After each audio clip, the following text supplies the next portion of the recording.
Je hoeft net lang te zieken om geschikt plastic in de haven van Lauwersoog. En dat krijgt aansten een nieuwe bestemming. We werken samen met heel veel partners, dus je hebt eigenlijk plastic afval wat al in het water ligt. Verschillende oorzaken. Maar je hebt ook plastic afval wat hier bijvoorbeeld in de haven wordt geproduceerd. Hè. Er is gewoon heel veel afval. En dat kunnen we eigenlijk op een goede manier gaan verwerken. Dus we halen plastic afval uit het water, we verzamelen wat hier allemaal is. Er is zwerfafval, maar ook gewoon gecontroleerde stromen, zoals we dat noemen, uit de horeca of uit de bedrijven.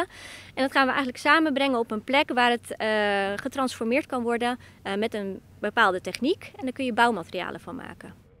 En omdat het om een mobiele installatie gaat, kun je zo ook op orenplakken inzetten. Het hele concept is ook bedoeld dat we het dus op allerlei plekken in de wereld kunnen gebruiken waar geen plastic afvalmanagement is. En waar mensen ook echt last hebben qua gezondheid, hygiëne, leefomstandigheden, waar plastic afval gewoon echt een probleem is. En het is dus mobiel, het zit in een scheepscontainer, dus je kunt het eigenlijk naar het plastic afval toe brengen en daar iets nuttigs mee doen. Het Warrenfonds steekt haast 1 miljoen euro in het project.